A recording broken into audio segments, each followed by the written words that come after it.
They called the police before it started, before the first word, before the first step, before anyone threw anything.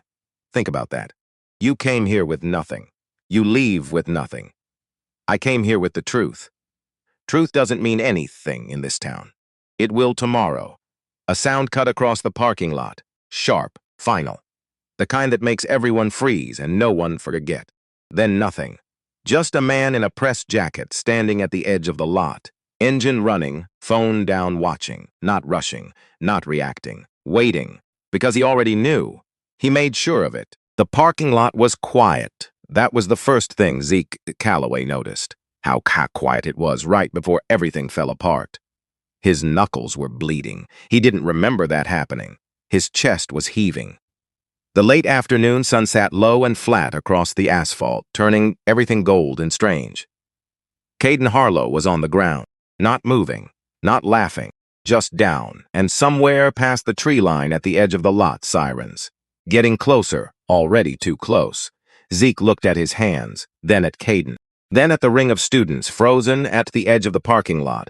Phones up, faces blank with a stillness that settled over people right after something irreversible happened. And before they'd figured out what to do about it, he didn't run. Not because he was brave, because running was for people who hadn't seen this coming. And Zeke had seen it coming for 3 weeks.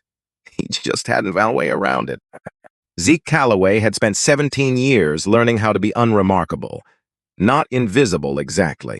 Just the kind of person a room forgot about 10 minutes after he left it.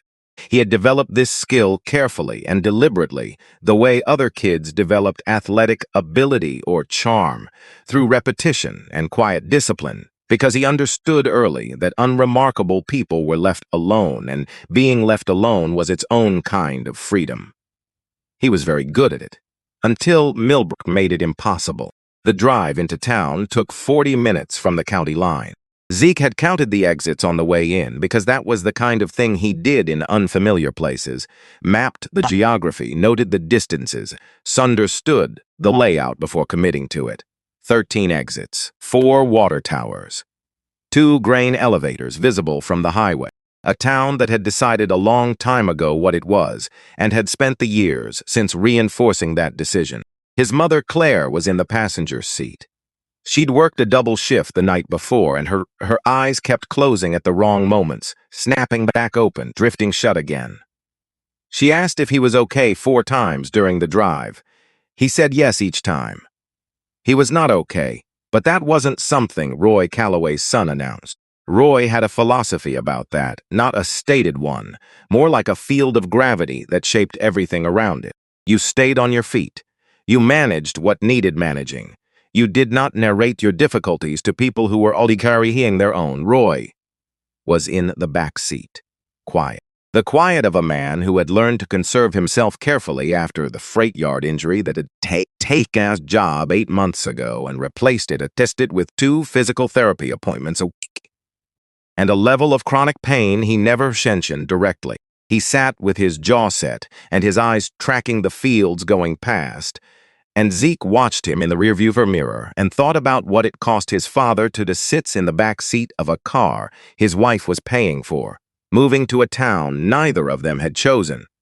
Roy had been a boxer before he was a freight worker, not professionally, just well enough that he knew what he was doing, well enough that when Zeke came home at near old with a split lip from a kid 3 grades above him, Roy had cleaned the cut, wrapped Zeke's fist, and said the thing Zeke still carried. You don't start it, but you finish it. Every time.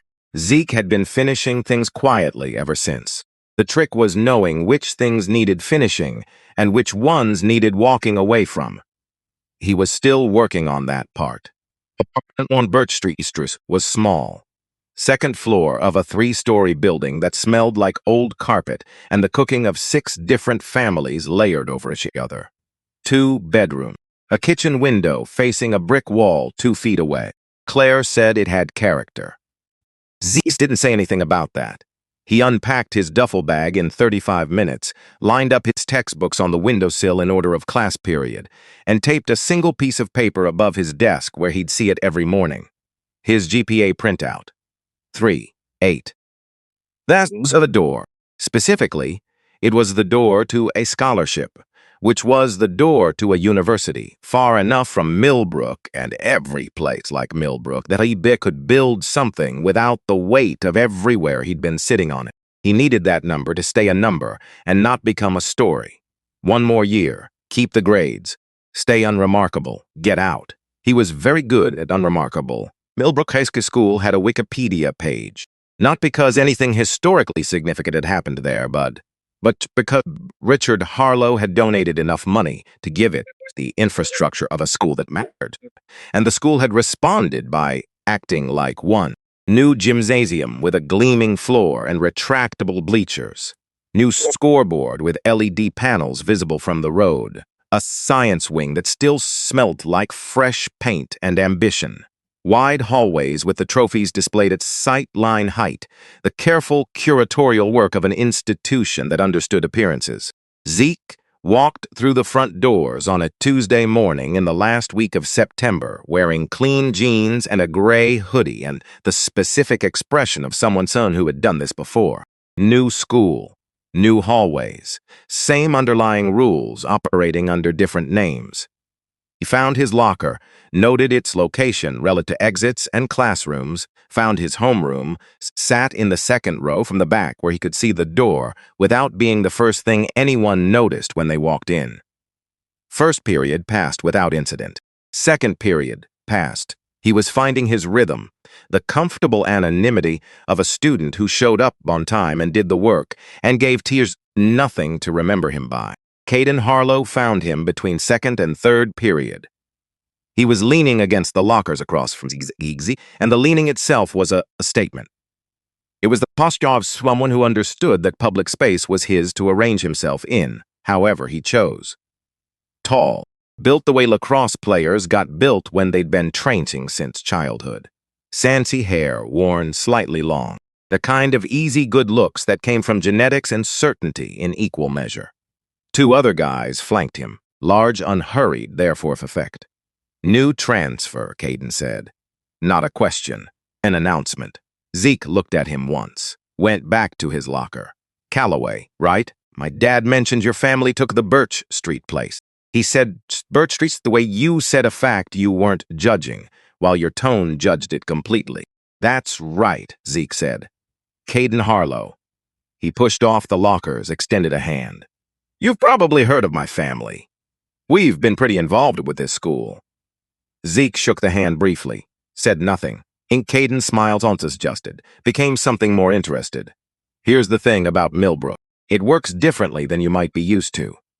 There are people who have standing here and people who are figuring that out. It goes easier for new guys who have someone to show them how things operate. I appreciate that, Zeke said. The polite version of no. Caden studied him for a moment, not offended. Something more like filing. Offer stands, he said. I'm easy to find. He walked away. His friends followed. Zeke closed locker and headed to third period. He understood, somewhere in the back of his attention, that something had just been established between them. He didn't know yet exactly what it was. He would understand fully in 3 weeks, standing in a parking lot with bleeding hands and sirens getting closer. He noticed things in those first 2 weeks. That was his default mode, observing the environment before acting within it. He noticed the way students rearranged themselves, unconsciously, when Caden moved through a space, creating clearance without being aware they were doing it. He noticed which teachers tracked Caden's presence in a room with the particular alertness of people who'd learned to anticipate disruption, and which ones was relaxed when he sat down, co-opted rather than cautious. He noticed the people who ate in the library. He noticed the people who ate in their cars. One person in particular, a junior named Gabbert Ossie, who parked his Honda Civics in the same spot every day, near the east wall where the building blocked the wind, and ate his lunch there alone. Headphones in, phone out, the posture of someone who had constructed a small, safe perimeter around himself and spent his days staying inside it. Zeke recognized that. He had built similar perimeters in 3 different schools in. You learned the corners of a place that felt lower risk. The routes that kept you clear of the main friction points. You built habits of avoidance, so practice stopped feeling like a avoidance and started feeling like a preference. He saw what those habits were protecting against on a Wednesday in the middle of October. Garrett was at his locker, headphones set on top while he loaded his bag. Caden came around the corner with Tyler Walsh and another guy, and they stopped behind Garrett without Garrett hearing them coming. Caden picked up the headphones, casually. The way you picked up something that was just sitting there. Garrett turned around. Looking for these? Caden held them up, turned them over, examined them with genuine, seeming curiosity. Nice. These are the good ones, right? What are these? $200. Can I have them? Back? Garrett's voice was flat. No question mark. Sure. Relax. Caden extended them. When Garrett reached, he pulled them back an inch, let the moment stretch just long enough to mean something, then handed them over with a grin. Just looking. Don't be so uptight about it. Garrett put the headphones in his bag, looked at the floor. Caden and the others walked away, already talking about something else. Garrett was a speed bump, passed over, barely noticed. Zeke watched from down the hall. He wanted to say something. He didn't. Not because he didn't care, but because walking in Blumpian would not help Garrett. It would make Zeke a target, too, and a useless one, before he understood what the actual landscape was. You didn't intervene in something you hadn't yet mapped. That was how you made things worse. He spent the rest of that week mapping. Brianna Wells sat 3 seats ahead of him in English, 16. Small and precise in the way she moved, someone who had learned to take up exactly the space she needed and no more. She took notes in a system Zeke admired from a distance, color-coded by concept with questions written in the margins, the notes of someone who genuinely wanted to learn rather than just record. She sat near the front, asked questions when the questions mattered, minded her business with real intent. Zeke noticed she had the same quality Garrett had, the calibrated awareness, the slight pause before stepping into a space, the route checking that had become so habitual it looked like a personality trait. He found out why on a Thursday afternoon 3 weeks into October when he came around the corner of the B-wing hallway and stopped. Caden was at Brianna's locker, close enough that she'd have to physically push past him to leave. Tyler behind her on the other side, the geometry of it deliberate and deniable. I just want to talk, Caden was saying, the reasonable voice, the bunpan designed to make anything that followed sound like the other person's fault. You've been cold to me lately. I haven't been anything to you. Brianna's voice was careful, the kind of careful that had been practiced. I have to get to class. Class starts in 10 minutes. Relax. He picked up a notebook from the top of her bag. Flip through it. You take good notes. I like that you're serious about school. Please put that down. I'm just looking. He held it out. When she reached, he pulled it back slightly. You were at Kelsey's thing Saturday night. I saw you there. I was there for a little while. You left right when I showed up. That was rude. I had to get home. On a Saturday, Brianna said nothing. She was doing the breathing thing, the controlled stillness of someone managing a situation by not escalating it. And Zeke could see what it was costing her to stand there and keep her face neutral. I'm just saying, Caden continued, pulling back another degree. It's a small school, going to keep running into each other. It's better for everyone if we're friendly. He handed the notebook back, stepped aside 1 step, just enough. Brianna took the notebook, nodded once, said nothing else. Caden and Tyler walked away, already onto the next thing. Brianna stood at her locker for a moment, not crying, not shaking, just standing with her palm flat against the door, eyes closed, taking one slow breath, the breath of someone who'd been holding it since before he arrived. Then she closed the locker and walked to class. Zeke stayed at the corner until she was gone. Then he went to the guidance office. Miss Hollis had a poster on her wall. Every student deserves to feel safe. She'd had it long enough that the corners had lifted away from the cinder block and curled slightly inward. She listened to Zeke with her hands folded on the desk and her reading glasses up on her forehead. She nodded at the right intervals.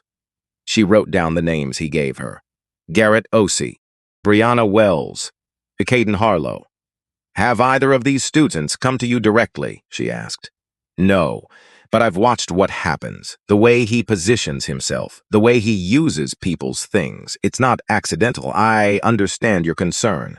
But without the affected students coming forward, it's difficult to. I'm coming forward. She looked at him over her glasses. These situations are sensitive. I want to handle this correctly. Let me look into it. He left. He came back, though, 4 days later, the same as desk, the same folded hands. Nothing had changed. She said these things took time and sensitivity, and she appreciated him bringing it to her attention. He thanked her and walked out and stood in the hallway for a moment. The words had all been correct.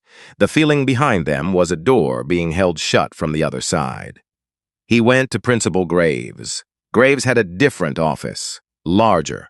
The photo with the mayor, the certificates in matching frame, and behind his desk on the credenza, a scale model of the new gym wing, the one that had opened last spring, displayed like the trophy it was meant to be. Caden Harlow, Graves said, settling back in his chair. I know Caden well. He's been here 2 years now. Lacrosse captain. Honor roll. Comes from a family that's been very generous with this school. I'm not asking about his transcript. I'm providing context. Graves leaned forward. What you're describing is a serious accusation against a student with a strong record. What I'm hearing from you is observations of conversations you weren't part of, without a formal complaint from the students directly involved. I'm submitting one now. Oh, I understand. Graves nodded, the patient nod of someone who'd already made his decision. My suggestion, Zeke, is to give yourself some time to settle in. It's easy to misread dynamics in a new environment. You've been here 3 weeks. The social landscape is complex, and it takes time to understand it. Zeke sat in that chair for a moment. He looked at the gymnasium model behind his Gribau's desk, the little LED scoreboard, the retractable bleachers rendered in perfect miniature. Thank you, he said. He left. He found Coach Briggs after 5th period in the weight room, loading plates onto a bar with the unhurried competence of a man who'd done this particular task 10,000 times. Can I ask you something? Zeke said. Briggs looked him over. Calloway. Transfer student. Go ahead. Zeke nodded toward the gym wing visible through the weight room's exterior window. The new facilities. Who funded them? Briggs set down the plate he was holding, took a breath. The breath of someone deciding how honest to be. Harlow family, he said. Richard Harlow. He's been on the school board 6 years. Donation came in at the start of his 2nd term. $200,000 through a private foundation. Gym bleachers, scoreboard, half those science labs. He picked up another plate. That's a lot of relationship to maintain. And Graves. I didn't say anything about Graves. I know you didn't. A pause. Briggs set the plate down again and looked at Zeke directly. What are you planning? I don't know yet. But think before you decide, Briggs said. Think about what you actually want to achieve and what it will actually take to get there. Those are 2 different calculations, and most people only do one of them. Zeke walked home that afternoon through Millbrook streets, which were tree-lined and quiet in the way. Streets were quiet in towns that had decided on their own character. He passed houses with flags and tidy lawns and basketball hoops in driveways, and he thought about how much effort went into maintaining the appearance of a place where everything worked the way it was supposed to. He thought about Garrett looking at the floor. The controlled economy of someone who had stopped expecting anything different. He thought about the gymnasium model on Graves's credenza. He was thinking about both things when he got home and found Roy in the kitchen, carefully, because his back was bad that afternoon, making coffee. Zeke sat at the table. Roy brought 2 mugs and sat across from him. They didn't speak for a while. This was a Calloway family mode of communication, the shared silence that sent something was being processed, and the other person was available when it was ready. There's a student at this school, Zeke said finally. He runs things. His father has a financial arrangement with the administration. Roy held his mug. He's been going after smaller people, quieter ones. The school isn't doing anything. I went to the counselor and the principal, and nothing moved. Roy looked at his son. What did you want to do about it? I don't know. It's not my problem. Roy was quiet for a moment. Whose is it? Zeke didn't have a good answer for that. Roy drank his coffee, set down the mug. You'll figure out what it requires, he said. You always do. They finished their coffee. Roy washed the mugs. Zeke dried them. The kitchen smelled like the coffee and the old carpet and the neighbors cooking.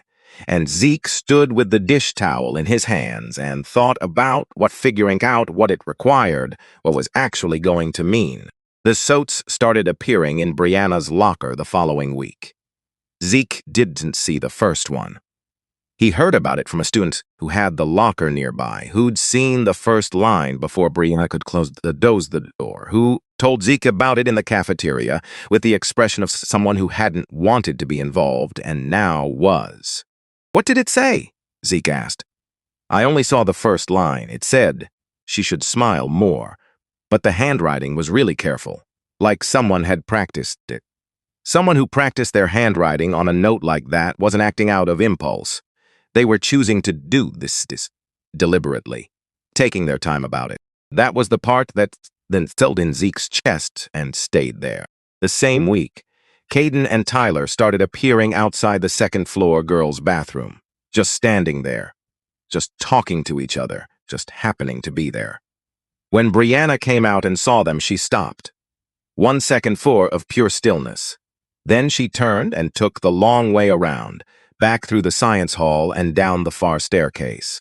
Caden called something after her. Light, easy, the tone of someone who understood that the specific thing they were doing couldn't be named while they were doing it. Brianna didn't stop. Zeke was watched from the stairwell.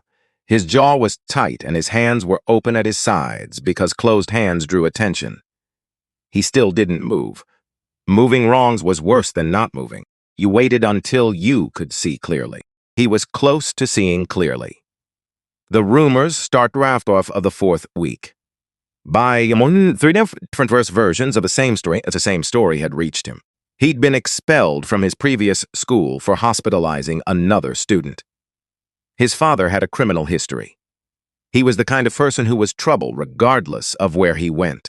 The specific details shifted depending on who was telling it, but the shape of the story was consistent. A new student with no history in this town was a surface you could write anything on, and Caden had written something deliberate and useful. Teachers began responding to Zeke differently, not overtly. Just a slight recalibration, the way you'd recalibrate towards someone you'd been warned about without realizing you'd been warned. His English teacher kept him after class to check in about his adjustment, to ask whether he had any frustrations he needed to process, whether there was anything at home affecting his focus at school. Zeke answered each question calmly and walked out. In the hallway, he stopped and took a slow breath. He had not touched anyone, had not threatened anyone, had done nothing except decline an offer from a boy who interpreted decline as a declaration. And now the infrastructure of the school was beginning to tilt against him in ways that were hard to name and harder to address. This was the strategy. He could see the whole shape of it now, the rumors to isolate him. The teachers primed to see him as volatile, the systematic pressure on Brianna that would eventually require him to respond. All of it designed to produce a moment where Zeke did something that could be used against him, where the violence that was already happening to quieter, less visible students became visible violent student with a primed reputation for it. He needed to understand what he was up against before he decided what to do about it. He knocked on the window of Garrett's Honda Civic at lunch on a Tuesday. Garrett looked up from his phone, unlocked the passenger door. Zeke got in, looked out at the parking lot. Let the quiet sit for a moment. You eat in here every day, he said. Most days. Why? Garrett looked at him, cafeterias loud. They both understood what that meant and what it didn't mean. I've been watching what Caden does, Zeke said. To you, to Brianna Wells. I went to Hollis and Graves. Nothing happened. Garrett looked out the windshield, his hands were on his knees. I went to Hollis freshman year, he said. Even. Flat. Like describing something that had happened to someone else. She wrote it down. A week later, Graves called me in and said Caden had explained the situation, and it was a misunderstanding. That afternoon, Caden found me in the hall and said, "See how that works." He picked up his water bottle, set it down without drinking. After that, I stopped going. How long has it been? 2 years. Zeke let that sit. I wanted you to know. Zeke said, Someone's seen it. Whatever you decide to do about it. You're not invisible." Garrett looked at him for a long moment. Something moved behind his eyes. Not yet. Resolution. Something earlier than resolution. The first acknowledgement that a door existed. He didn't say anything. Zeke got out of the car. He was 3 steps from the building when Claire called. He stepped to the side of the walkway and answered, "Hey, baby, how's today?" "Fine.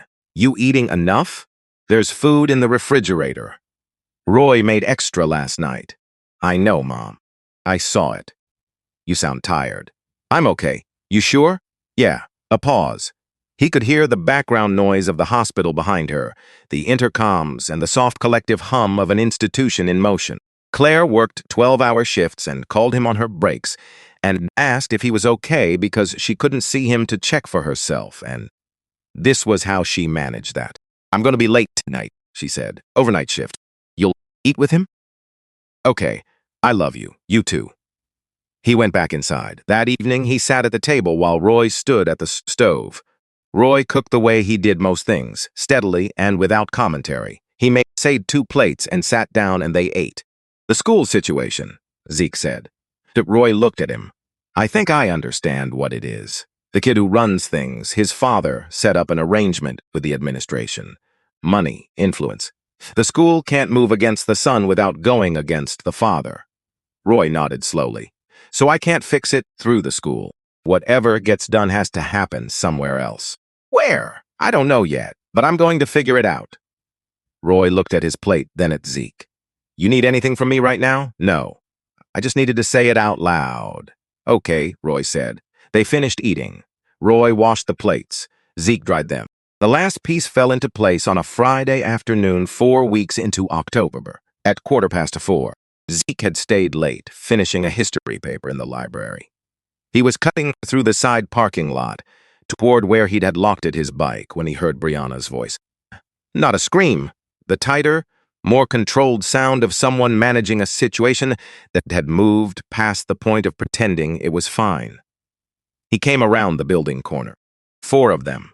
Caden, Tyler, and 2 others. Brianna, with her back to the chain-link fence at the edge of the lot, not physically pinned, but the geometry of 420 and the way they'd positioned themselves accomplished the same thing. Caden's hand rested on the fence post above her shoulder, not on her. Just there, just present. Tyler said something. The others laughed. Brianna's face was doing the thing he recognized, the control, the breath management, the internal calculation of how to exit without escalating. Zeke was already Zeke? "Hey, one word." Not loud. He didn't need loud. Caden turned, and something crossed his face in that instant that was not surprise. It was recognition, the specific look of a plan reaching its intended step, because Zeke understood it then. Fully and completely, standing 20 feet away in the low October light. This was the step. Every piece of the past 4 weeks, the rumors, the teachers, the escalating pressure on Brianna, all of it had been arranged to create this moment in this specific parking lot on this specific afternoon. Caden had not come here out of impulse. He had come here because he knew Zeke had been watching, and he knew what Zeke would do when he saw this. Zeke understood that. He walked forward anyway. "She needs to go," he said. "We're just talking," Caden said. "She needs to go now." Brianna moved, slid out of the gap between Caden and the fence. She looked at Zeke for 1 second. Something complicated in it. Relief and fear, and please don't make this worse layered together. And then she walked toward the building, not running. Walking like she still had control of herself. Caden watched her go, then turned back to Zeke with the easy smile. The one that lived in the lower half of his face and left the rest alone. "You know what your problem is," he said. "You came here and you didn't learn the one thing I tried to teach you." "I learned exactly what you were teaching," Zeke said. "I just wasn't interested in the curriculum." Caden stepped forward, closed the distance between them. His voice, "You should have taken what I offered." No. Caden's hand moved. The slap was open, palmed, and deliberate, and it landed across the left side of Zeke's face, hard enough to move his head. Half a second of white heat. Then the clarity that arrived underneath it, clean and cold and completely focused. Zeke turned his head back. Caden was already turning toward Tyler, already beginning to say something to his audience, already moving to the next moment of his script. Zeke's right hand came from the side, short, tight. The punch Roy had put into his muscle memory across years of backyard sessions in summer heat. Not designed to impress, designed to stop. It stopped. Caden went down, not slowly, not dramatically, the way a body went when the neural signals got interrupted. Tyler came forward. Zeke sidestepped and redirected the momentum into the side of a parked car. The door panel absorbed Tyler hard, and he went down. Connor backed away 3 steps, then kept backing. Brad didn't move. 4 seconds, maybe 5. Sirens. Already in the lot, not responding, already dispatched, already arriving. Zeke looked at the camera on the corner of the building, looked at where he and Caden were standing relative to the camera's frame, just outside the clean angle. Positioned, so the only thing the camera was the punch, nothing before it. He looked at the lot entrance. A silver Mercedes sat at the edge with the engine running. Richard Harlow stood beside the open driver's door, phone at his ear, watching with the patience of a man who already knew how the afternoon ended, because he had scheduled himself. The officers reached Zeke. He put his hands up. Let them take his arms. The handcuffs clicked. He looked across the lot. Garrett was standing outside his car, headphones hanging around his neck, phone at his side, not recording, just watching. Steady and upright and not looking away. For the first time since Zeke had known him, Garrett did not find something else to look at. They held each other's gaze for a moment as the officer walked Zeke to the patrol car. Then the door closed, and Millbrook went quiet the way it always did when someone who asked questions was removed from the equation. The police station smelled coffee that had been sitting on a burner too long, and the particular flatness of a room with no outside air. Fluorescent light, plastic chairs, a clock on the wall that Zeke checked twice, and then stopped checking because knowing the time wasn't going to change the time. He sat. His left cheek still carried the heat of Caden's palm. His right knuckles had stopped bleeding, but the skin was tight and pulled across the bones. They'd given him a paper towel, and he'd used it, and now he was just sitting in a room with 22 ceiling tiles, which he knew because he'd counted them. And the question of what came next spread out in front of him, like a problem he didn't yet have all the variables for. Roy walked at 7:43. Not fast. Roy didn't rush things that couldn't be rushed. He came to the chair next to Zeke and sat down slowly, the careful way he managed the bad back, and looked at his son, not at the cheek, not at the hands, at his face. "You okay?" Roy said. "Yeah?" Roy nodded. Small movement. "You do what you had to do?" He put his hands on her, and then he put his hand on me. "That's not what I asked." Zeke thought about the parking lot. About seeing the trap clearly and walking into it anyway, because what the alternative would have cost him wasn't something he could live with. I knew what it was before it happened," Zeke said. "I saw the whole setup, and I went in anyway." Roy breathed through his nose, looked at the wall for a moment. Then he nodded once, the slow final nod of a man who had reached the bottom of an assessment and found something acceptable there. "Then we go forward," he said. "Not it's okay. Not you'll be fine. Just the direction. Just forward." Zeke had never been more grateful for how little his father wasted. They released him that night. Court date scheduled. 5 suspension effective the following morning. The incident report scraped Zeke as the initiating party in an unprovoked physical assault. The security camera footage, reviewed by Graves personally, showed Zeke striking Caden without visible provocation. Because the camera had caught a frame, and the frame had been positioned specifically to exclude everything that gave the frame meaning. Richard Harlow had made a phone call before anything happened in that parking lot, and the call had dispatched officers who arrived in 4 minutes. And the camera angle had been arranged, or simply exploited, to show only what needed to be shown. Zeke sat in the car while Roy drove home and watched the streetlights go past and thought about what it meant to have someone set a trap that specific. Richard Harlow had not reacted to a situation. He had constructed one. That was a different kind of problem than a bully with powerful parents. That was a man who thought in systems.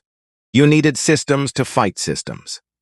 The first day of suspension, he cleaned the apartment.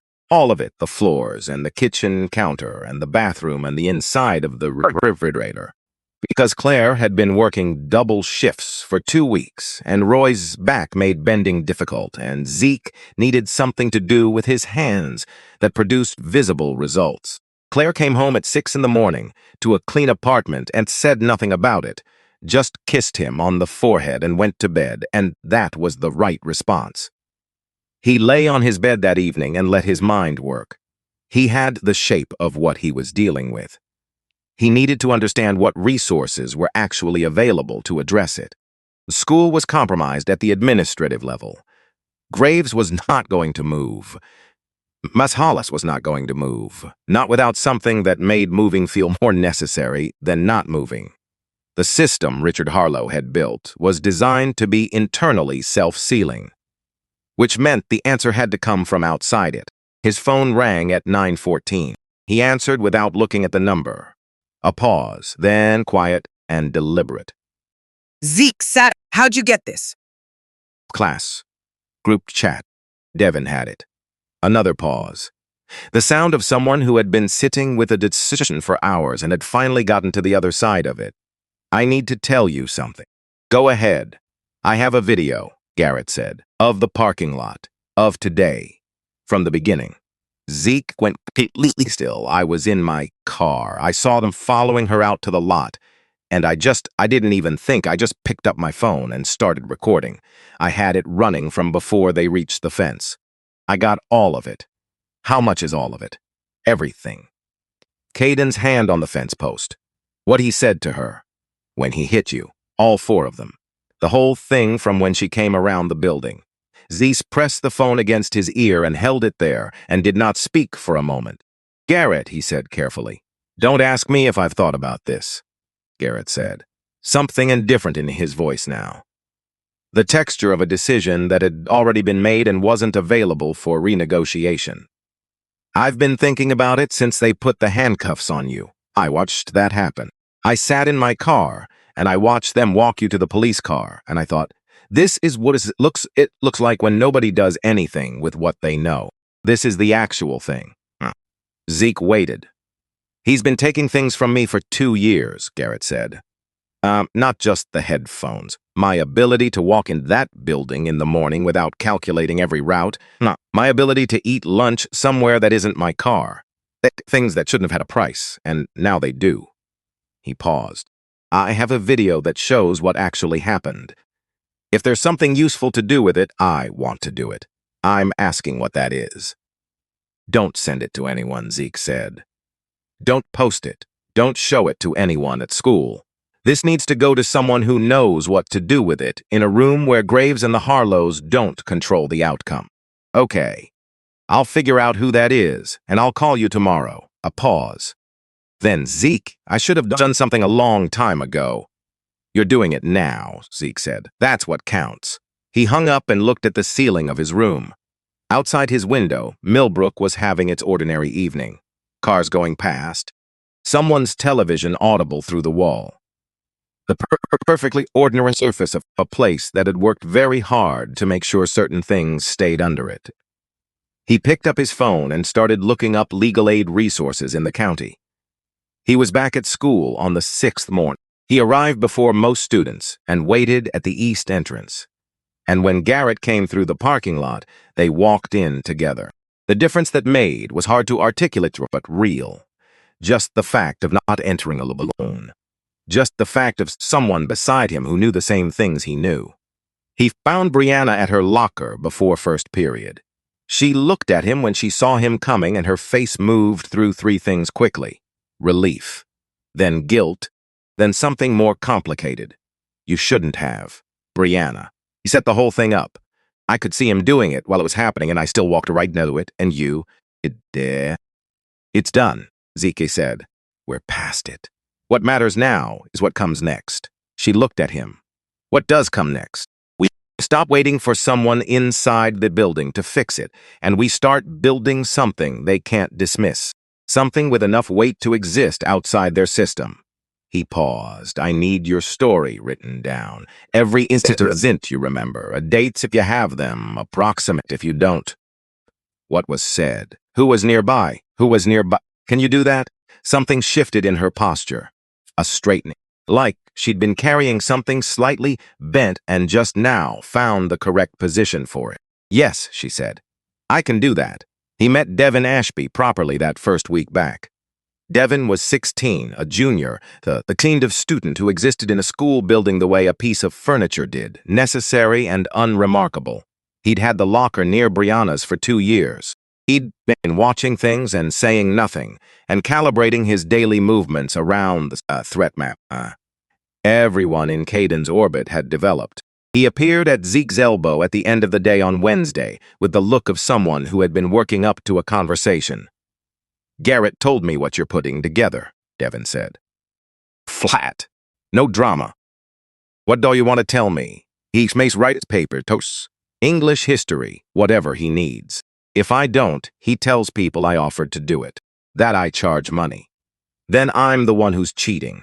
Devin's voice was the voice of someone describing a geography rather than a grievance. Just the shape of the terrain.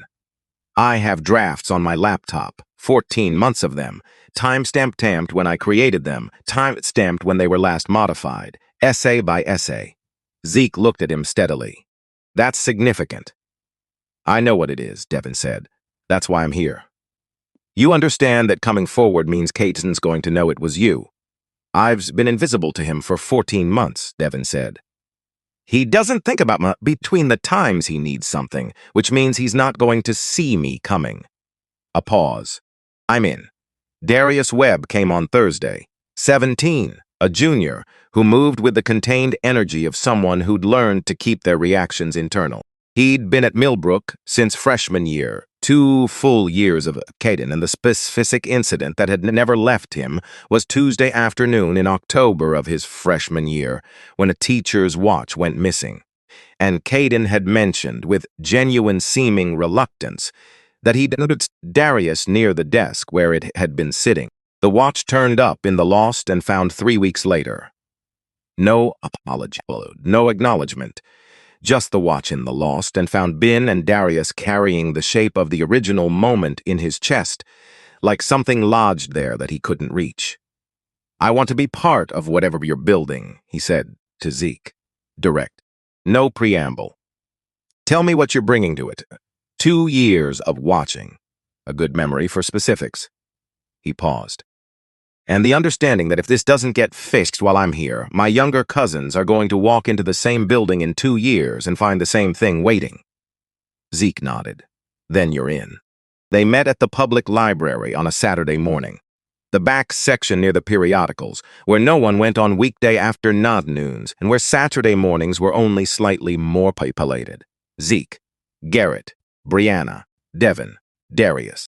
A table in the corner with notebooks and phones, and the particular focused quiet of people who had decided they were done at absorbing something. I need to hear your stories, Zeke said. All of them. In detail. Everything you remember. Brianna talked for 12 minutes without stopping and without interrupting. She talked about the notes. Not just the fact of them, but the specific quality of the handwriting, careful and deliberate, and what that deliberateness meant about who was doing it and why. She talked about the bathroom, about Caden and Tyler appearing at the door and just standing there, not doing anything you could name, just being there in a way that communicated everything without saying anything. She talked about the routes she'd stopped taking, the tutoring programs she'd stopped attending, Because he was always nearby after school, and the calculation she'd made about whether the tutoring was worth the exposure had eventually come out against it. She talked about what she'd been like before this. The girl who sat near the front and asked questions and took notes in color-coded systems because she genuinely loved learning. The girl who stayed after school and didn't think about which exits she'd use. Nobody interrupted. Garrett talked about 2 years, about the specific asymmetry of having someone occupy that much space in your daily life while occupied none in theirs, about realizing one afternoon that he had restructured his entire existence around avoiding one person who probably forgot about him between encounters, about the headphones being just the most recent and most visible of many things that had been taken or diminished or made smaller. Devin talked about the papers, about writing a Great Gatsby essay that got an A when Caden submitted it, about sitting in class 3 weeks later when the teacher says in front of everyone that this essay was one of the best she'd read in years, about looking at his hands in his lap and saying nothing. Darius talked about the watch. Short sentences.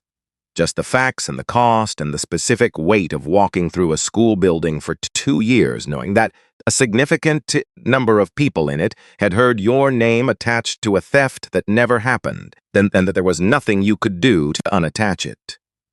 Then they were all quiet. Zeke said, "I'm not going to tell you this ends cleanly, or that it ends fast. What I can tell you is that we're not doing this through Channels, Graves, or the Harlow's control. We're going to take what we have to someone outside this building. A lawyer." "Who?" Devin asked. "Someone Coach Briggs told my father about," Zeke said. "I'm going to reach out this weekend." He had called Dana Mercer 2 days after the arrest from the public library pay phone because he didn't want the call on his cell record before he understood the situation fully. She had listened for 6 minutes without interrupting, and then asked 3 precise questions, and then said, "Can your group meet Saturday?" They met her at a coffee shop 2 towns over. Far enough that none of them would run into anyone from Millbrook. She was in her early 40s, with sharp eyes and the kind of attention that organized itself without appearing to. She had a messenger bag full of folders and ordered a black coffee and didn't touch it. She let each of them speak, ask specific questions when she needed to, ask for exact dates, exact words, the names of anyone else who had been present. She said things like when exactly and how was that documented, and is there anyone who witnessed that who wasn't directly involved? She did not say that's awful or I believe you. She said what she needed to build something with. When they finished, she sat back. "Here's where you are," she said. "You have a video that captures the parking lot incident in full context, including audio. You have 14 months of time-stamped documents establishing coercion. You have 4 consistent testimonies describing sustained pattern the school failed to respond to appropriately." She paused. "What you don't have is someone inside that institution willing to go on record. Without that, the other side argues this is aggrieved students against a well-regarded family. That's a position you can't win from regardless of what your documentation says." The table was quiet. "What would change that?" Zeke said. "Someone who knew about the arrangement between Richard Harlow and the school administration and is willing to describe it. Someone who was inside the system and can speak to how it operated."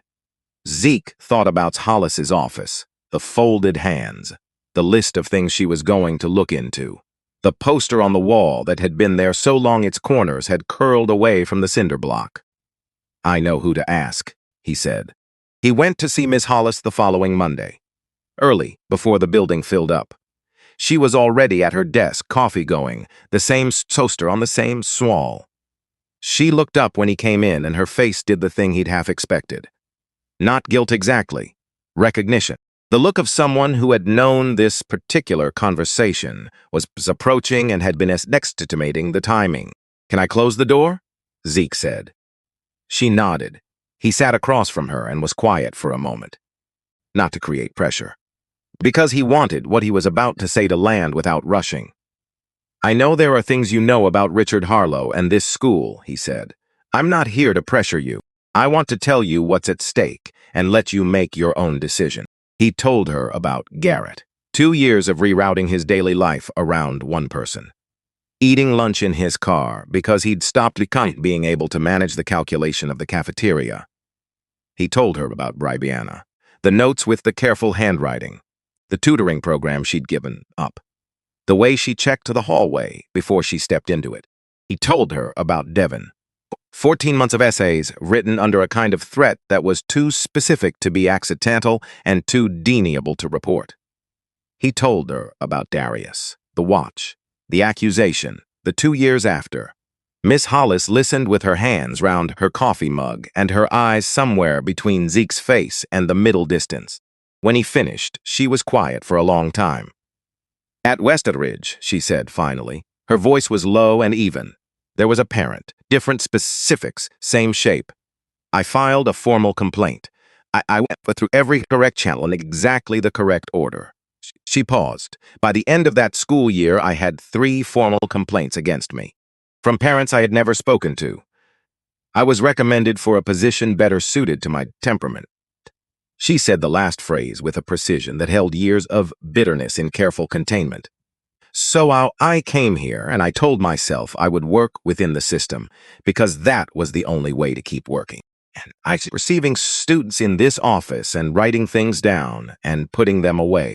Zeke let the silence sit. They deserve better than what I gave them, Miss Hollis said. Yes, Zeke said, they do. She looked at him for a moment.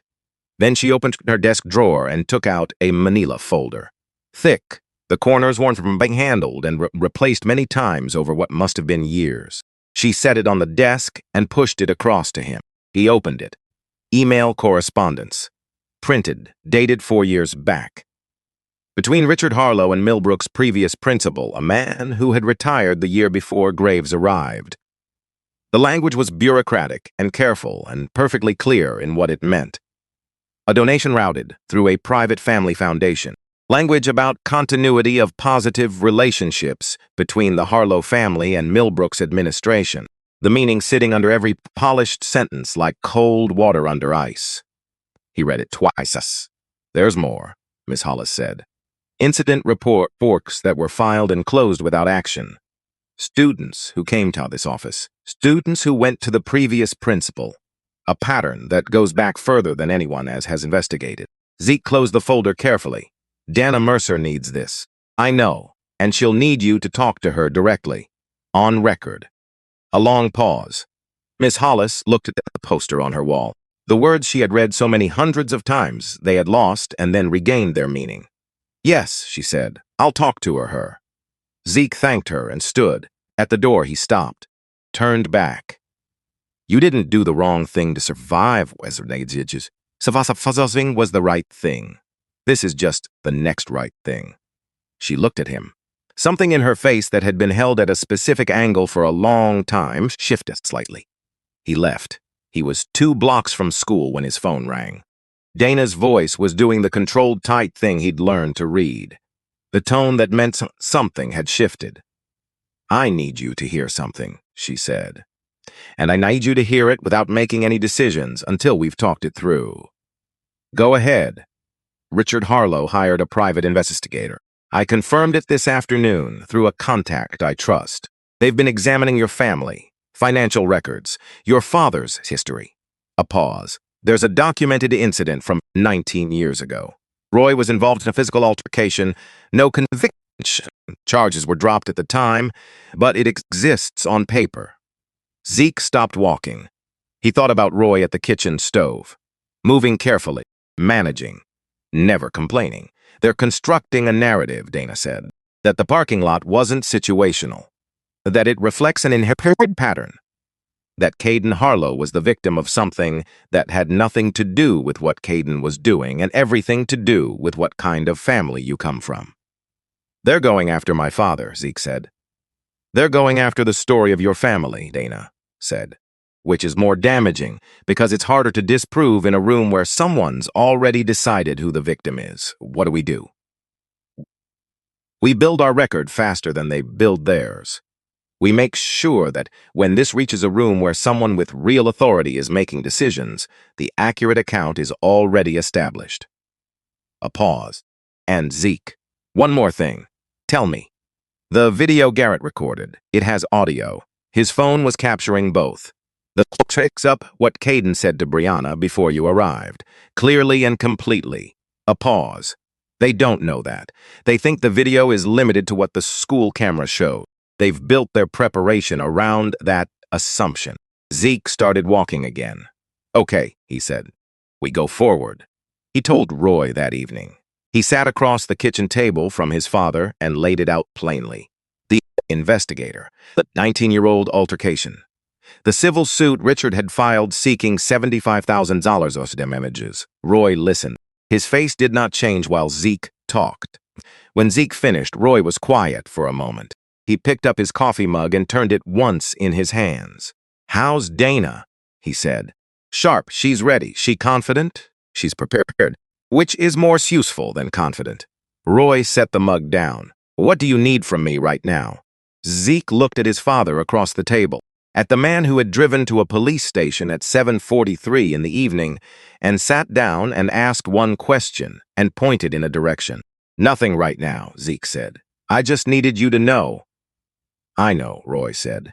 Claire was home that night, a rare thing during her current of shifts. She'd changed out of her scrubs, but still had the particular tiredness of someone coming off 12 hours on her feet in an ICU. She sat at the end of the table and listened to Zeke explain what was happening at attention of someone who wanted to understand it fully before she reacted to it. When he finished, she said, "What's your lawyer saying about the civil suit? That it's a pressure tactic. They're counting on it being too expensive for us to fight." Claire nodded slowly, the nod of someone running calculations. We'll figure it out, she said. I know, Zeke said. I mean it. She looked at him directly. I want you to hear that. We are not going to let them use our finances against you. Whatever it takes. Zeke looked at his mother. He'd been working doubles for 3 weeks straight. She had circles under her eyes, and her hands in her lap showed the kind of tiredness that went past the muscles into the bones. She was sitting at a kitchen table in a rented apartment on Birch Street, offering him whatever it takes with complete sincerity. I know, he said again, differently this time. Roy washed the dishes that evening. Zeke dried. They stood at the sink while the last of the light went out the kitchen window, the one that faced the brick wall 2 feet away, and Roy handed him plates, and Zeke dried them and put them away. Your grandmother had a thing she used to say, Roy said. Zeke waited. About trees and storms. You know the one. The tree that bends in the storm. She said it to everyone, but she meant it differently each time. Roy handed him the last plate. When she said it to me, she meant that knowing which roots to hold was the whole thing, that you could go as far in any direction as the storm took you and still come back, if you knew what you were holding on to. Zeke put the plate in the cabinet. What are you holding on to?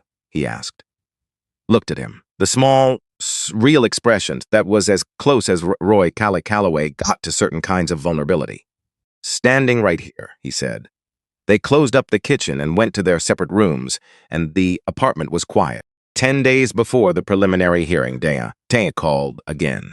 She had been cross-referencing Ms. Hollis's documents with enrollment records from 3 school districts. Caden Harlow had transferred to Millbrook 2 years ago. Before Millbrook, he had attended Eastbrook Prep for 1 year. Before Eastbrook, Lincoln Academy. Dana had made calls. A former guidance counselor at Eastbrook, a retired administrative coordinator at Lincoln. The same structure, she said. Different foundation names, different amounts, but the same arrangement. A Harlow family donation, a private understanding. Formal complaints that were filed and disappeared from the record. She paused. Caden has had this protection at every school he's attended. 3 schools in 4 years. Richard Harlow built something portable and moved it with his son. Zeke was sitting on the edge of his bed.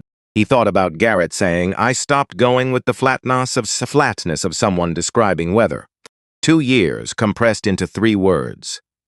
He thought about all the students at Eastbrook and Lincoln who had stopped going to their counselors too, who had eaten lunch in their cars, or taken long routes through buildings, or given up things they loved because the calculations stopped working out. "How does this land in the hearing?" he said. "It lands hard," Dana said. "Hard enough that if their attorney is paying attention, they're already looking for another angle." She paused, which is why they filed this afternoon. The civil suit, $75,000. That's the angle they've decided on. They can absorb it. You can't. They're counting on your family making the calculation that fighting costs more than settling. Zeke looked at the GPA printout above his desk. 3.8. Still there. "I know," Dana said. "Get some sleeps. 6 weeks from tonight we'll be in that room." The night before the hearing, Zeke couldn't sleep. He lay in the dark and let his mind move over everything. The video, the emails, 14 months of time-stamped documents, 3 schools, 4 years, the architecture Richard Harlow had built and moved and maintained with the focused persistence of someone who had decided his son's consequences were someone else's problem. He thought about something he'd noticed weeks ago. A moment in the hallway between Caden and his father after a school board meeting. Richard talking, Caden nodding along, and then when Richard turned away, Caden looking away too, and in the looking away, something passing across his face that didn't belong in a convent person. Something that looked almost like relief when the conversation ended. Something younger than his posture suggested. Zeke had filed it away without knowing what to do with it. While squat rank in the dark the night before the hearing, he thought he was beginning to understand it. He got up at 5 and made coffee, sat at the kitchen table in the quiet apartment and drank it and thought about what he wanted from the next day. Not revenge. He'd known for a while that revenge wasn't the word for it. What he wanted was for the record to be accurate. For the truth about what had happened be established in a room where it couldn't be managed or filed away or closed without action. For Garrett and Brianna and Devin and Darius to exist in an account that confirmed they existed. That was what he wanted. Roy appeared in the kitchen doorway at 5:45, moving carefully in the early morning. "Couldn't sleep," Zeke said. "I know." "Got down a mug. I heard you get up." They sat at the table together in the quiet. "Whatever happens today," Roy said. Zeke looked at him. "Whatever happens to today, you already did the hard part," Roy said. "The rest is just the room." Zeke nodded. They drank their coffee while the morning arrived. The courthouse had a smell of old carpets and institutional cleaning fluid, which turned out to be not entirely different from the police station, though the stakes were arranged differently. 6 weeks, and 2 days after the parking lot, Zeke sat in the hallway on a bench outside the courtroom, in a collared shirt Claire had pressed that morning. She'd pressed it twice, not because it needed the second pass, because she'd needed something to do with her hands before she handed it to him and went to sit with the other families in the waiting area. Roy sat beside him, jacket on, back straight at the cost he didn't mention. Brianna was down the hall with her parents. She'd pulled her hair back and was wearing the blazer she wore for school presentations. And she was sitting very straight, the postures of someone who had decided on a version of themselves for this day and was holding it. Garrett sat near the window, headphones off, for the first time Zeke had seen in a non-class setting, watching the corridor with the quiet attention of someone who had decided to be fully present. Devin had come with his older brother, a man in his late 20s who had taken a personal day from work for this. The two of them sat close together and spoke in low voices. Darius sat alone. Not the way he used to sit alone, compressed and inward. He sat with his arms resting on his thighs and his eyes forward and his jaw set, the posture of someone who had been waiting for this room for 2 years and was not going to waste it. Dana came out of a side door with her messenger bag and dropped into the bench beside Zeke. "How are you holding up?" she said. "Tell me what we're walking into," Zeke said. She almost smiled. "Okay. Their lead is the parking lot footage. 17 seconds of you throwing a punch. Their argument is unprovoked violence from a student with a history of aggression at previous schools. Their witnesses are Graves, 2 teachers, and Tyler Walsh, who will testify that Caden was conducting a calm conversation when you attacked. And our side. Garrett's video with full audio, Devin's documents, written affidavits from 3 former students at Eastbrook and Lincoln, and Miss Hollis. She paused. One complication. They filed a motion this morning to exclude Ms. Hollis's testimony. Their argument is that she obtained the emails improperly. Did she?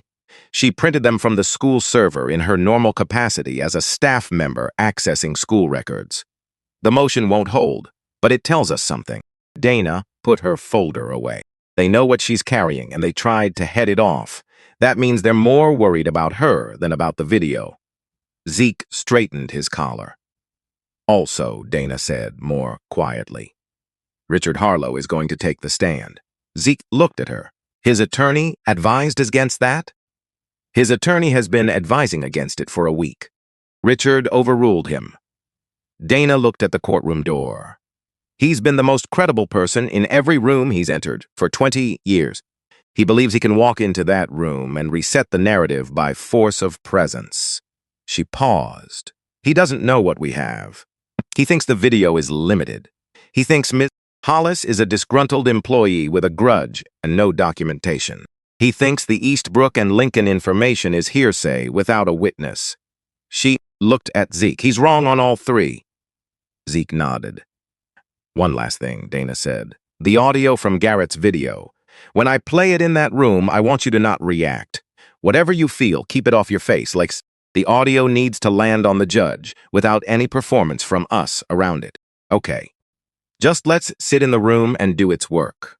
Okay, Zeke said. Judge Hargrove was a woman in her 60s with white hair pulled back tight and eyes that had absorbed every version of every story over a long career, and had stopped being surprised but had absolutely not stopped paying attention. She entered the room with the economical authority of someone who owned the space not because she performed ownership, but because she'd earned it over years of careful work. The prosecution went first. Their attorney, a man named Price, who wore a very expensive suit with the ease of someone who had been wearing expensive suits for decades, showed the parking lot footage. 17 seconds. Caden going down. The brief aftermath before the sirens, clean and stripped of context.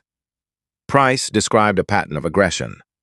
A young man from a difficult background who had come to Millbrook and introduced violence where none had existed. He used the word destabilized 3 times in 13 minutes.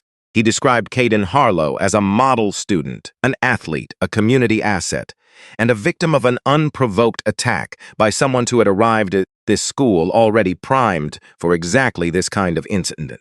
He called Principal Graves. Graves had clearly spent time preparing. He described Zeke as disruptive from early in the semester. He described Caden as exemplary. As he said, the parking lot incident had been a complete shock to the school community. Dana stood for cross-examination. She was calm. She was precise. She had the bearing of someone who had built something carefully and was now going to walk through it, room by room. Principal Graves. In the 8 weeks before the parking lot incident, how many formal complaints were submitted regarding Caden Harlow's conduct? I'd need to review the specific records. I have them. She placed a document on the exhibit table, 9 complaints, submitted through the school's online portal with confirmation numbers and timestamps. What actions resulted from those complaints?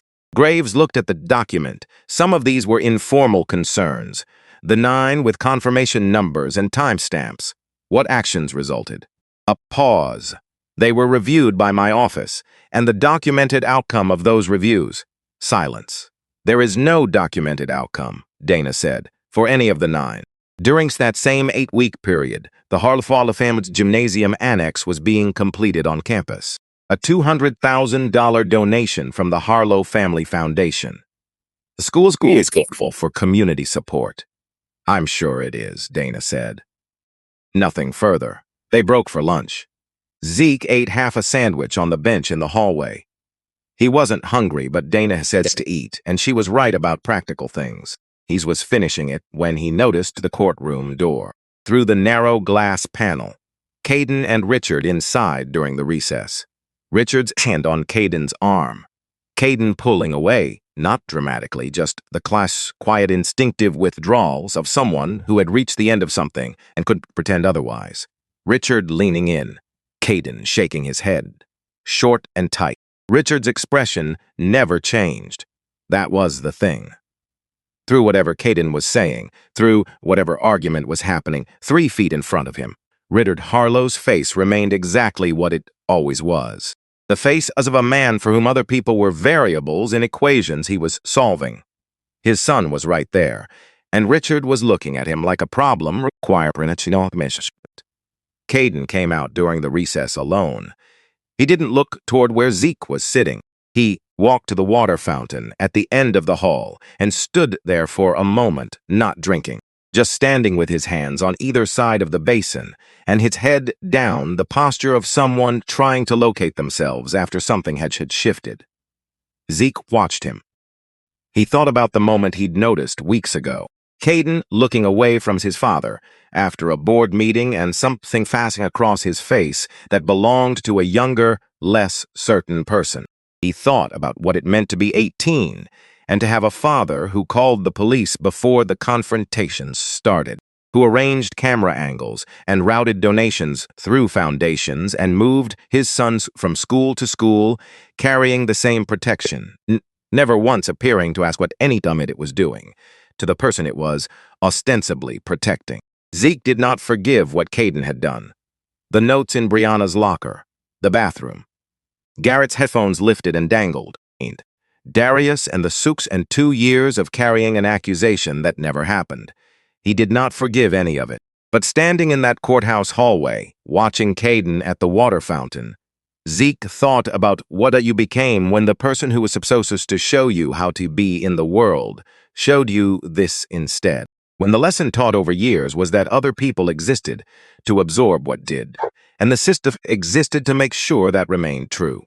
You didn't get to that place by yourself. Devin appeared at his elbow 10 minutes into the recess. "I got a text," he said. He held out his phone. Unknown number. 3 line. "I want to say what actually happened. He won't let me. If there was a way to say it without him knowing it was me." No name. But the number had a Millbrook area code, and Devin's number was in the class group chat, and there was only one person who would send something like this to some Zeke's side of this room. Zeke looked at the screen for a long moment. "Don't respond," he said. "Show Dana." Devin showed Dana. She read it twice, photographed it, put her phone away. "It doesn't change today's approach," she said, "but I'll think about whether there's something to do with it." Zeke looked back at the corridor. Caden had left the water fountain, walking back toward the courtroom. Alone, he didn't feel triumphant about any of this. He felt the particular tiredness of someone who had been carrying something heavy for a long time and could see the place where he might be able to set it down but hadn't reached it yet. The afternoon session opened with Dana calling Ms. Hollis. She walked to the stand with the posture of someone who had made a decision and was not in the business of second-guessing it now. Sat. Folded her hands, looked at Dana with a sum prepared to say what they had come to say, regardless of what it cost. Dana walked her through 8 years. Through the first time she'd received a complaint about Caden. Through what she had done with it and what she hadn't done with it. Through the emails. Through the incident reports that had been filed and closed. Through the system she had been operating inside and had chosen for years not to challenge. Then Miss Hollis did something that had not been planned, had not been with Dana, had not been rehearsed. She looked at the gallery, at Garrett, at Brianna, at Devin, at Darius. "I knew," she said. Her voice was even, carrying. "I had information about what was happening, and I chose to protect myself instead of acting on it. For a long time. I'm sorry for that. For each of you who came to my office and left it with nothing changed. I'm sorry." The room held the silence for a moment. Then Price rose and went at Ms. Hollis hard. Her methods, her motivations, her authorization to retain the emails, whether her testimony was collared by personal professional grievances from Westridge. Ms. Hollis answered every question. Completely. with the composure of someone who had been having this conversation with themselves for years and was finally having it in the correct room with the correct audience. When Price sat down, she was still looking at him calmly. Dana called Carolyn Adler.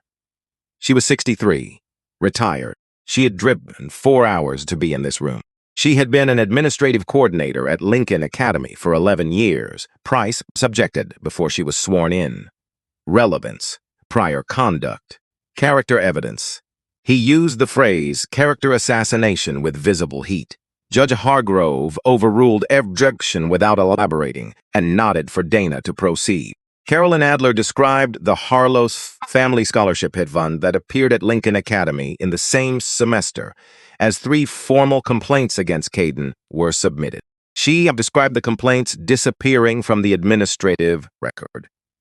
She described a student whose name was protected. Dufted has stopped 17 days following an incident that was never formally investigated and who had never come to her office again after returning. Then Danger presented the Eastbrook documents.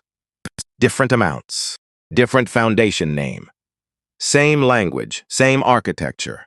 The phrase ensuring the continuity of positive relationships appearing in both sets of correspondence like a signature. The room began generating a low noise that Judge Hargrove addressed with one quiet word. Price was on his feet, objecting on every available ground: foundation, hearsay, materiality. His voice had the quality of someone trying to hold back water with their hands. Judge Hargrove said, without raising her voice, "Sit down, Mr. Price." He sat. Dana said, "Nothing further, Your Honor." Richard Harlow took the stand over his attorney's visible objection.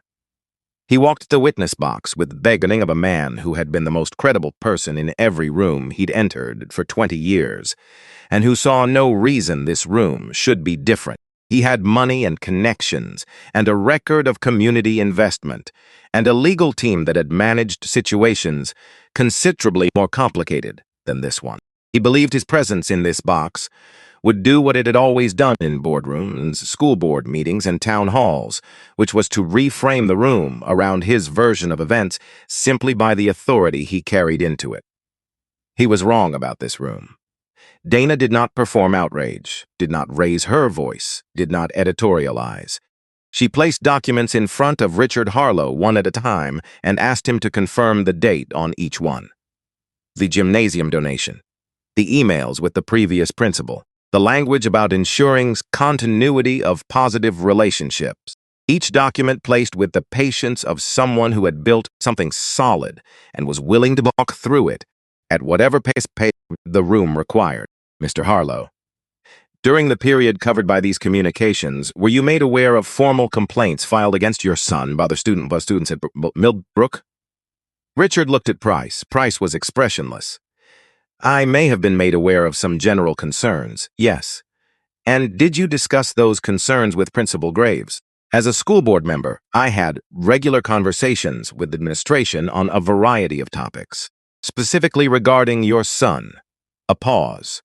I may have mentioned that I hoped any concerns would be addressed through appropriate channels. Through channels you'd helped establish. Objection, Price said. Sustained, Judge Hargrove said. But her face said something else. Dana moved on. She put the dispatch record on the screen, the timestamp. The parking lot footage timestamp from Garrett's phone. Mr. Harlow. The police were dispatched to Millbrook High at 4:08 p.m. on October 24th. Garrett Ozzy's video, which carries an automatic timestamp from the device's operating system, begins at 4:11 p.m. The physical confrontation begins at 4:13 p.m. She let the numbers sit in the room. The dispatch call was made minutes before the confrontation occurred. Can you explain that? Richard was quiet. I want to be specific, Dee Dee said. I'm not asking whether your son called police. I'm asking whether you did. The room was very still. Mr. Harlow, Judge Hargrove said, not unkindly, but definitively, you may answer the question. Richard looked at his hands on the railing. I made a call, he said.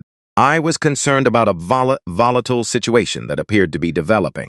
A situation you had arranged, Dana said. Objection withdrawn. Dana closed her folder, nothing further. Richard stood from the witness box, and before he turned toward his seat, he looked across the room. Not at Dana, not at the judge. He looked at Caden. Caden was looking at the table in front of him. He did not look up. Richard walked back to his seat and sat down, and his face did not change. But some room he had shifted, the way pressure shifted before a weather system moved through, and everyone in it felt it without being able to say exactly what had changed. Judge Hargrove took 48 minutes. Zeke sat on the bench in the hallway with Roy beside him. Roy had his elbows on his knees and his hands clasped, and he was looking at the floor with the patient focus of a man who had learned to wait in harder circumstances than this. Brianna sat near Garrett. They weren't talking. They were just there, the quiet proximity of people who had been through the same weather and didn't need to discuss it. Devin sat with his brother, both of them looking at nothing specific. Darius sat with his eyes on the ceiling, doing some internal that had been a long time coming. Claire sat at the far end of the bench with her hands folded in her lap, and Zeetz could see her moving her thumb across the back of her own hand the way she did when she was managing something she hadn't yet expressed. Dana was in the corner on a call, speaking quietly. Zeke sat with his thoughts and let them move. He thought about the text on Devin's phone. The 3 lines, I want to say what actually happened. He won't let me. He thought about what it cost to say something like that anonymously through a person you'd spent years coercing, and what it meant that Caden had sent it anyway. He thought about the water fountain, the head down, the hands on either side of base basin. He thought about a father who called the Bullies before the fight started, who had built a protection system portable enough to move between 3 schools, who sat in a courtroom and looked at his son when his son didn't look back. He didn't think Caden was a good person. He didn't think what Caden had done to Garrett or Brianna or Devin or Darius was excusable or small. He thought about all of it clearly. And he also thought about what you became when the most important lesson of your childhood was that consequences were something that happened to other people. The courtroom door opened. They filed back in. Hargrove looked at the room with the expression she'd carried all day, the look of someone doing precise work. Into the charges against Zeke Calloway, Frano, she said. The court finds the evidence does not support characterization of the incident as an unprovoked assault. The video evidence, presented in its complete form, with audio, documents a sustained pattern of threatening conduct initiated by Caden Harlow on the day in question, and corroborated by consistent testimony describing a pattern extending weeks prior. The charges are dismissed. She set down the papers briefly, picked them up again. With respect to the civil suit filed by the Harlow family, that matter is referred for review. Additionally, given the evidence presented today regarding systematic manipulation of institutional disciplinary processes across multiple school sites, this court is referring the conduct of Richard Harlow to the district attorney's office for review of potential criminal liability, including obstruction and witness tampering. I am further ordering the school district to commission an independent external review of disciplinary procedures at Millbrook High, covering pre-CC4 academic years. That review will be conducted by a party with no prior relationship to this district. She looked up at the room. We are adjourned. What followed was not the movies. No one cheered. No one broke down. What happened was quieter than that and more real, the kind of relief that moved through a body as something the body had been holding for a long time finally being allowed to release. Brianna covered her mouth with both hands and let out a slow breath that had been compressed inside her for weeks. Her shoulders dropped by an inch. Garrett closed his eyes, stayed still for 3 seconds, then opened them again with the expression of someone who had just been confirmed in something they'd almost stopped believing. Devin made a small involuntary sound and then looked at his brother, who put a hand on his shoulder, and that was enough. Darius nodded once. Short, precise, confirming something to himself that he had been trying to confirm for 2 years. Claire stood up and walked to Zeke and put her arms around him without saying anything. She just stood there and held on, and Zeke stood in the circle of her arms and let himself be held for a moment. Then Roy stepped forward and put his hand the back of Zeke's neck, his hand there, solid and brief. Then he stepped back. Dana was already in motion, managing the next things, and Zeke was moving with her, listening, responding, and handling what needed to be handled. But part of him was watching the courtroom empty. Richard Harlow left with his attorney, head up, face controlled, already recalculating, the bearing of a man who had survived setbacks before by moving quickly to the next position, and who saw no reason this setback should be different. He was still the same man who walked out. That was worth noting. Caden came through the door behind him and stopped. He stood just eyed the courtroom door for a moment. He wasn't looking at Richard. He wasn't looking at Price. He was looking at the hallway ceiling with the expression of someone who had just put down something they'd been carrying for a long time without fully understanding they were carrying it. Then his eyes moved. They found Zeke. Not long. 5 seconds. 6. Caden's face was doing something Zeke had not seen in the entire time he'd known him. Not remorse exactly. Something earlier than remorse.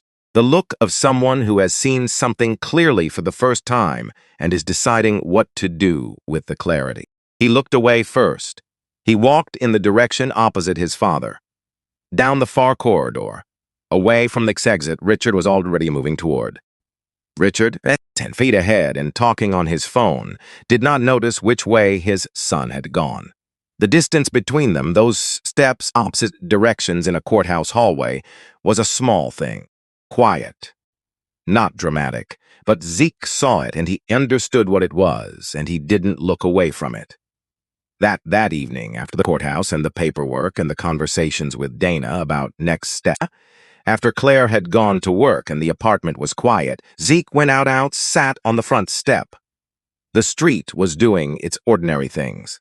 A car going past, lights in the windows of the building across the way. The sound of something on television one front floor up. The ordinary life of a street in a town that didn't know or care what had happened in a courtroom earlier that day. Roy came out a few minutes later and sat next to him. They didn't say anything for a while. The night air had the clean edge of late October, the kind of cold that didn't apologize for itself. She would have had things to say late about today, Zeke said. Roy looked at him. Your grandmother. Yeah. Roy was quiet for a moment. She would have said you already knew what you needed to know before you walked into that parking lot. That the knowing was the whole thing. Zeke looked at the street. She'd also say, Roy continued, that the hard part isn't the storm. It's the morning after, when you have to figure out what the ground looks like now and where you go from there. Zeke nodded. I want to go to law school, he said, after college. I want to study law and do something with it that changes the way systems like this one operate. Not from outside, filing against them case by case. From inside, where the rules get made. Roy looked at him. That's a long road, he said, not as a discouragement, as a man who wanted to see the road clearly before he chose it. I've had some experience with long roads, Zeke said. Roy almost smiled. Small, real. Yeah, he said, you have. They sat on the steps while the evening settled around them. A dog barked somewhere down the block. A light went on in the building across the street. The ordinary rhythm of a neighborhood that would be there tomorrow and the day after, regardless of what had happened inside a courthouse today. The tree that bends in the storm, Zeke said finally. Roy looked at him sideways. I've been thinking about what roots I'm holding, Zeke said. What doesn't change when everything else does? Roy was quiet for a moment. What did you come up with? He said. Zeke looked at the street, at the lights in the windows, at the small ordinary universe of Birch Street, Millbrook, which had been the wrong place at the right time, in ways that had cost him things and given him things, and changed what he understood about what he was made of. And the difference, Zeke said, between walking away and walking toward. Roy nodded. He didn't add anything to that. He didn't need to. They stayed on the step until the skull serious, and then they went inside, and the door closed on the October evening, and the street went on being the street, and Millbrook went on being Millbrook. But something had been established in a room that day that could not be unestablished. A record existed that had not existed before. 4 students had been confirmed in their own experience in a room where the system had been designed to deny it. And a 17-year-old from Birch Street had walked into a trap with his eyes open and come out the other side with something that was harder to name than a win but more durable. 6 months after the parking lot, long enough that October had become April, and the trees that had been bare were doing something about it. The independent review of Millbrook High's disciplinary procedures identified 11 additional incidents involving Caden Harlow across his time at the school, all filed and closed without documented action. The report covered 31 pages. The school board, reconstituted without Richard Harlow, who had resigned the week following the trial, received it and voted to implement all 14 of the review's recommendations in the same session. Graves submitted his resignation on a Wednesday. His statement cited personal and family priorities. The district accepted it the same day without comment. Richard Harlow was charged with 2 counts of obstruction and 1 count of witness tampering connected to evidence suppression at Millbrook. The Lincoln Academy and Eastbrook prep findings had been referred to those district's oversight bodies for separate reviews. His attorney had filed motions to dismiss. The motions had been denied. The matter was ongoing. Caden Harlow enrolled in a structured therapeutic program in another state. Mandatory. 18 twice-weekly counseling, community service, no contact with Millbrook students. Whether the program would reach the part of him that needed reaching was a question without an answer yet. That was the honest version, the version that didn't resolve into something all clean before it was ready to. Garrett was elected to the student council in the spring election. He gave a short speech at the assembly. He stood at the front of the auditorium and looked at the room while he talked and did not check the exits and did not calculate the routes. Brianna's peer support group met every Tuesday in a room Coach Briggs unlocked for them. It had started with 4 members, but by spring it had 11. She ran it with the same color-coded precision she brought to everything, and it turned that precision was exactly what it needed. Devin joined the debate team and won his first competitive round. He did not tell anyone what the topic had been or why Hyde argued it the way he had, with the particular clarity of someone drawing on something real. Darius went the rest of the school year without being accused of anything. That should not have been remarkable. It was. Miss Hollis accepted a position at a smaller school in the next county. On her first day, she put a new poster on her wall, same words as the old one. She pressed the corners flat. Coach Briggs served as acting principal while the district ran a national search. He came in every morning and did the job and went home. He said it didn't require more than that, and he was right. Claire picked up 2 fewer doubles a month after the civil suit was dropped. She used the time to start sleeping regular hours, which she said felt strange after years of not doing it. Roy's back had a better few months in the spring. He got a part-time position doing inventory and logistics consulting for a distribution company, work he could do mostly seated, and he came home from the first day with something in his face that Zeke recognized as the particular dignity of a man who was doing something useful again. Zeke maintained his grades through the semester, applied to 7 schools. He wrote his personal essay about the afternoon in October when he had understood he was walking into a trap and had walked in anyway. Not because he was fearless, because there were moments when what you were afraid of mattered less than what you would have to live with if you turned around. He didn't call himself a hero in the essay. He called himself someone who was still learning what it meant to know which routes to hold. He sent the application on a Tuesday morning before first period. Then he went to class. The truth he had written in the essay's final paragraph does not wait for the right room or the right moment or the right person with enough courage to carry it. It does not require permission. It requires only someone who stops waiting for someone else to be that person. It was a Tuesday in April when the first acceptance letter arrived, and Roy read it, standing at the kitchen counter, and he set it down carefully on the table, and he looked at it for a moment without saying anything. Then he looked at Zeke and nodded. Once, that was enough.